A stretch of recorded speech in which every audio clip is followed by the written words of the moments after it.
xam nga Babacar Joni Joni ñaata laa doon def lañ doon def ci chiffre d'affaires ci Joni Joni. ñaata 17 milliards par mois 17 milliards par mois Joni Joni doon na liggéeyloo 350 nit yoo xam ne dañu leen embaucher direct ñu nekk fay liggéey am presque 17 000 xaw ma 19 000 points de service au Sénégal muy ay emploi indirect mais tey li xewoon jamonoy Abdoulaye Wade moo xew jamonoy Macky Sall yow entrepreneur bi wa ilaa da ngay ànd ak man soo àndul ak man ma rëq sa ndigg du ma xool ñi nekk ci sa ginnaaw du ma xool ñi nga xam ne ñu ngi cay dund li may xool mooy jàpp naa ne kii jiite ko wala moom ko àndul ak man kooku tey dama koy nërmeel.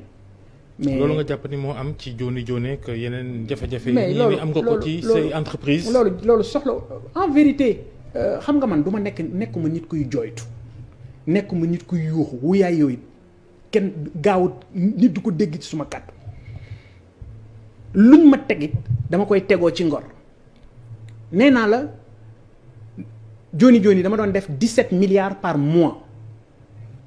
17 milliards par mois sur 7 ans c'est presque 1000 milliards bërki Dembo Ndiaye ñetti weer yële ci ginnaaw xaw ma ñeenti weer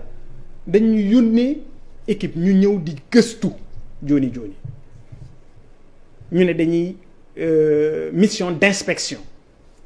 xam nga fu ñu mujjee bindal ñu document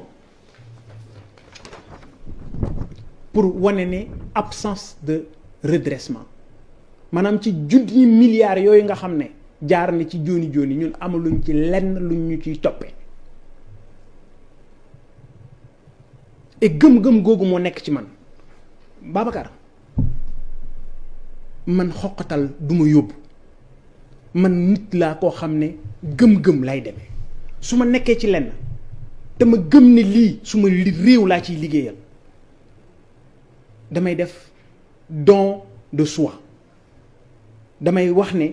lenn dong moo ma intéressé. est-ce que naa fexe ba bu ma tooñ. est-ce que da nga cee. naa fexe rek cee jógee. naa fexe ba bu ma tooñ. waaw est-ce que da nga cee jógee